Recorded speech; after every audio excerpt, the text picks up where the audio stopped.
Hey guys, welcome back to the channel. Welcome back to another car review. In today's video we have the bike Beijing X55, and specifically we're looking at the Premium Plus model. So yeah, let's get into it. Okay, starting off with the exterior of the vehicle. Yo guys, I don't wanna lie, this vehicle looks amazing. It looks sporty. It looks like it's something that's worth $1 million. You know, when you look at it and you're like, okay, abo, this would cost a lot. Like, cover the Beijing badge and put like a Mercedes badge, a Land Rover badge, and you could literally have this car costing $1 million. And that's the thing about Chinese brands and Chinese cars that come into South Africa. They very much look expensive, and it's just putting the German brands into shame, you know, and just showing us what you can do. And we see vehicles trying to catch up, such as BMW, with the style, that the design language that they're coming in with. But okay, getting into the exterior of the vehicle, we have LED headlights, LED daytime running lights at the front of the car. The bumper looks weird, you know. It looks like it looks like an electric car, which that makes it look interesting, you know. It looks like they're planning for the future and they're planning to have an electric vehicle in the future. And I love the design language of this vehicle. Going on to the side of the vehicle, we have your wheels. I love the design language on the wheels. I love the poppy out door handles, and generally the shape of the car, looking at it from the side dimension, it looks good. This is the Premium Plus, so it does look a bit longer. I think, if I'm not mistaken, the normal X55 just looks a bit shorter, so this is like extended a bit. Looking at the rear of the vehicle, oh my god, you know, when I say a beautiful rear, this car has one of those. You know, like, I've seen the JQ, I've seen the Omodas, I've seen the Havals, but this just looks amazing. You know, as I've said, this way I go back to the point of this car looking like it cost $1 million. This car looks beautiful at the rear. You have your LED backlights. It just looks on point, you know, like everything is just LED in this car. So yeah. So what is powering the Beijing X55? It has a 1.5 liter turbocharged engine with 130 kilowatts and 305 newton meters, and it also has a 7-speed DCT gearbox, which has a fuel consumption of 7.7 liters to the 100 kilometers. I know, that's very much interesting.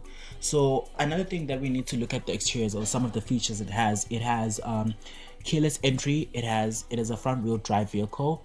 It also has pop-out door handles and also your 360-degree view cameras with parking sensors at the front and at the back. Getting into the interior of the Beijing X55, you are greeted with two massive screens. You have a 10.1-inch infotainment system, which everything is done on the screen, like from your aircon controls to your drive mode selection. The only thing that is weird about this vehicle that I saw was that the hazard button is on the roof. So you need to learn that the hazard button is phezulu, yabo. But other than that, the vehicle looks amazing. Everything is very much up to the modern standards. I just wish that the bezels on the screen were not this thick, and it was very much a vibrant screen. It is light enough, but it's not vibrant, you know. It doesn't look like the one from the Haval H6, the new Haval H6 actually. Okay, you also get ambient lighting on this vehicle, and you get adaptive cruise control. You get a panoramic sunroof. You get an electric tailgate, and you also get an 8-speaker sound system with a cooled center console. So yabo lapha e-center console fakho into zakho, it's cooled. It has cooling effects. So basically the aircon goes through it. Another thing that I didn't like about this vehicle is the fact that it has only one cup holder in the front.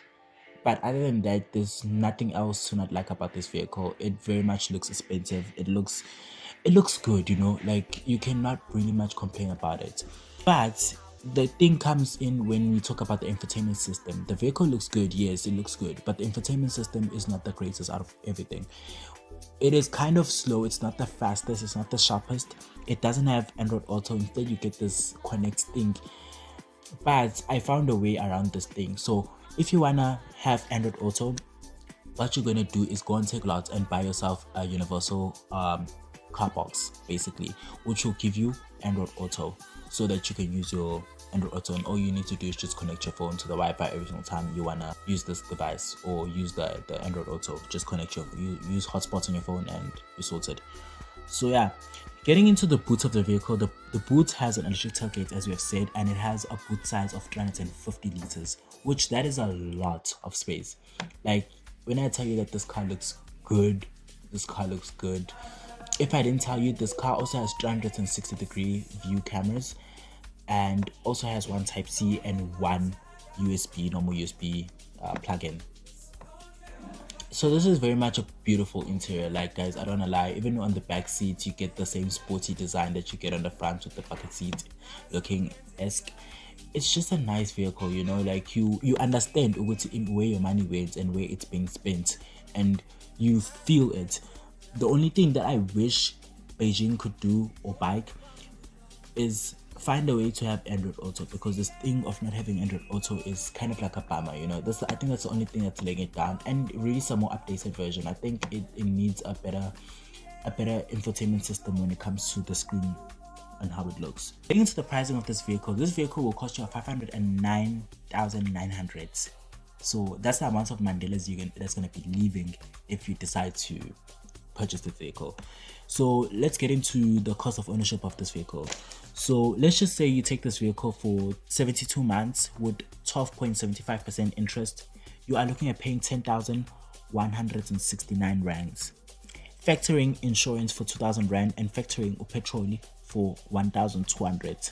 You're looking at a monthly cost of ownership of 13,396 rands. So this is pretty much an affordable vehicle. Like if you really think about it, like 13,000 genyanga uhlwana nawo, and you're getting so much, you're walking away with so much features, so much value for money. But that value for money will be pointless if you don't have a warranty and a service plan. So let's get into that. So the warranty for this vehicle is 5 years and 150,000 kilometers, and your service plan is a 5 year and 60,000 kilometers. What do you think of the Beijing X55? Do you think this car is worth the thingy, and do you think it's one of those vehicles that you see as underrated? What do you think of it? Just tell me about it, because on my own opinion, there's not so many Beijings in the road, and I don't understand why, because it's great value for money.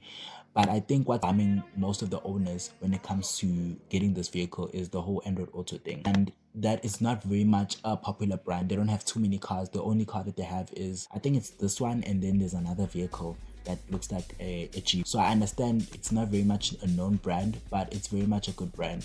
Thank you for watching this video. Please make sure that you like and subscribe. Help me out. Let's get to 100 subscribers as soon as possible. The goal for the year is to end up at 1,000, but we'll see as we go along. But make sure that you like and subscribe, and I'll catch you all on the next video.